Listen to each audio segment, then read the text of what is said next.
Hi everyone, welcome to Lift Big. My name is Ashin.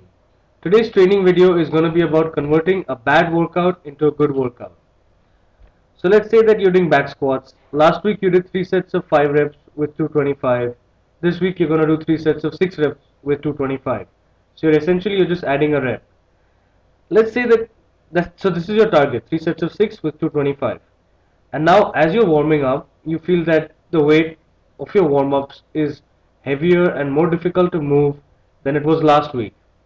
But you still persist, you say that you power through, you think that no, it's okay, this is heavy lifting, it's going to be difficult, I shouldn't think it's going to be easy. That's okay.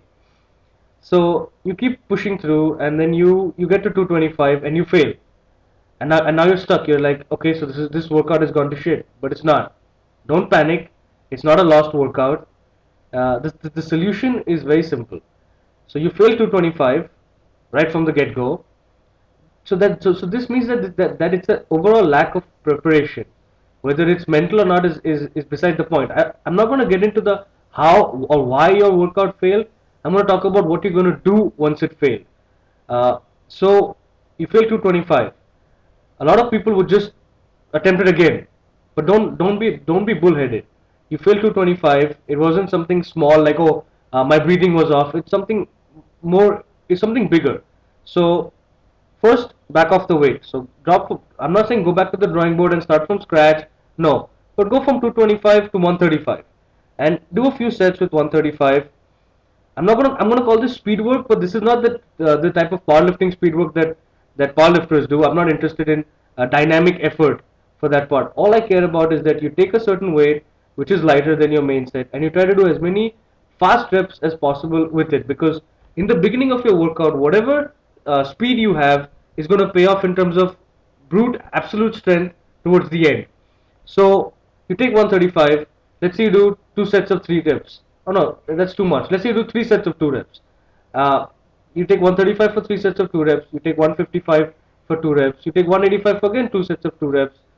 You take 205 for a single, and then you come back to 225. 9 times out of 10, you're gonna get it. You're gonna get your target. You're gonna be fine. You've salvaged your workout. Step one was not panicking. Step two was backing off the weight and coming back and working back up slowly. So this is one scenario. Here's another scenario. And this is personal. This is a personal experience of mine. I did a deadlift of 505 for 2 on week 1. Week 2 I had to do 475 for 3. That's very possible. It's not unheard of, and it's not something that I cannot do.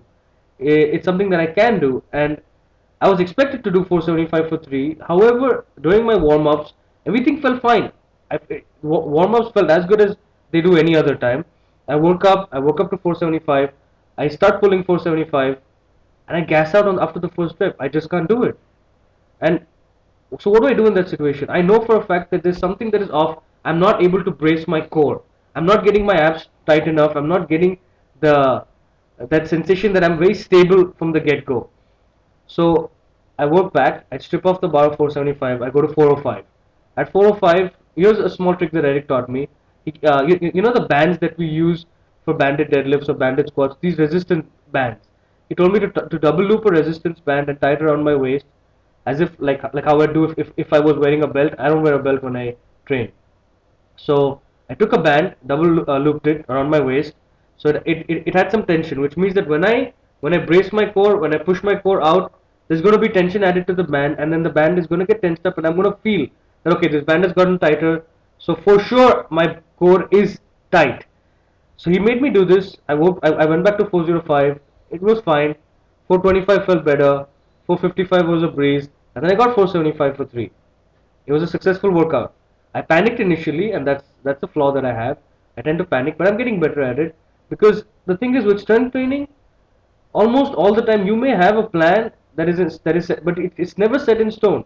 There's a plan, but then once you're on the floor and you're training, you have to be able to think on your feet. It's crucial. So this is one of the ways in which you go about it. I'll provide another example of how you're failing. Let's say that you're about to do a max, a new 1 rep max, so or a max that you've not done in a while. So you get set. Let's say it's front squats. I'm going to do front squats with 315. I've done 315 before a few times, but I haven't done it in a while. I feel like my training has led to me building up enough steam where I think that I can do 315 now. So I set the bar right. I've done my warm ups. Everything feels fine. But now, as soon as I unrack 315, the weight feels super heavy. It's like my body's gone into shock that, oh my god, this weight is way too difficult. Okay, so my body panics, and let's say that right from the get go, I don't even attempt it because as soon as I walk out the weight, I know that it's going to fail. There is no stability, the bar is moving, I'm not able to get it, it's not set straight, there's something, everything is off, my core isn't tight, I'm panicking. Okay, in a situation like that, you put the weight back and you say, okay, you take some time, you increase the weight. Yeah, I would take from 315, I would take 365. I would load it up, I would unrack it, and I would just walk it out. Maybe I can't walk it out, but I would unrack it and just stand over there. So as long as the bar is not on the pins of the bar cage, it's suspended in air. I'm the only one holding it, and the weight is only on me. I'm going to unrack it, and I'm just going to wait over there for 15 to 20 seconds, and just be confident that, okay, so this is what 365 feels like. Okay, I think I can do 315 now. I'll put the weight back. I'll strip off the 25, and I'll take 315, and I'll just stand again. This is all at one time. I'll stand again with 315 for 10 seconds. Then I'll take sufficient rest. I usually take 4 to 7 minutes, especially because this is a big lift. So I'll take somewhere around 5 minutes, and I'll come back. I'll unrack 315, and I'll nail it. I'll get it. So this is how I would make a bad workout into a good workout. Another thing which I talked about a little bit earlier, and I want to get into that more, which is the speed work. Sometimes speed work can really help, and this is in any context. I'm not being a power lifter when I say this. If let's say that I'm supposed to take a heavy weight and do work sets with it, if I take a lighter weight, see, the principle is that regardless of whether it's speed work or not, in my warm ups, I have to do all the reps as fast as possible. I have to try and generate as much force as possible.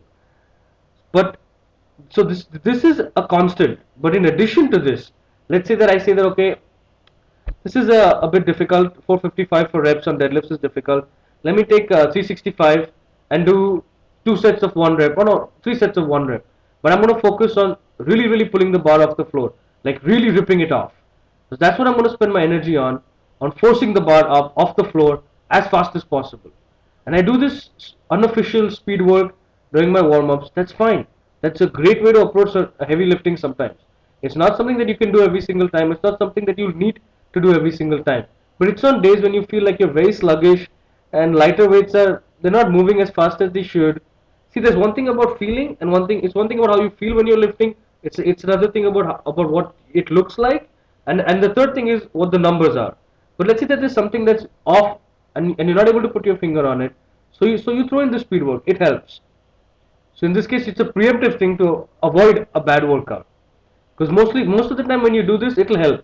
As you're taking these heavy weights or whatever weights you're using, you're going to sit back. You're going to think that, okay, you'll go through the steps, and you'll understand that, okay, so it's like a checklist. So you'll have, okay, my hips have to be at the right place.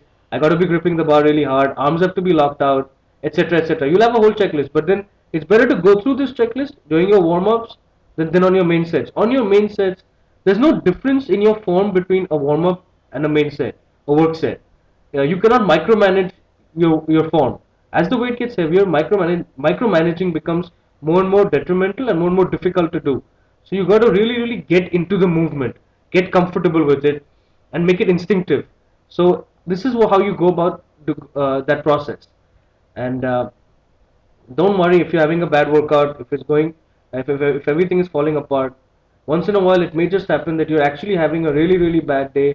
You have no energy or whatever. There are thousands of reasons for why your workout may be going bad. Once in a while, if you feel like walking away and saying, you know what, it's not going well, I'm going to come back later, I'm going to attempt it again, that's fine. But don't make that into a habit. Don't bank on it. Try and do the most that you can in the situation that has been presented to you.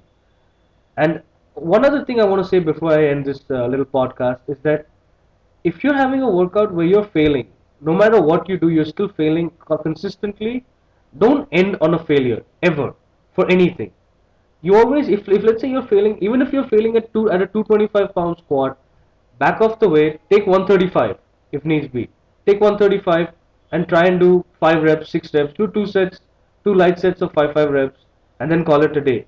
Because it's very important that when you leave the gym, you may leave the gym with a little bit of disappointment that, oh, I didn't get what I had to get done and I was weak, and that's okay. But you don't want to leave the gym with so much negative reinforcement that, oh my god, I failed and I'm leaving the gym with the bar on the floor and it's terrible. You don't want to leave like that. So you want as much positive reinforcement as you can, and this is the best way to go about it. You'll remember next time you come in that, oh yeah, I failed last workout, but I ended the workout by doing 135 for 2 sets of 5 or whatever. I'm just, these are arbitrary numbers, but you also get the point that you don't want to end on a negative. Always end on a positive.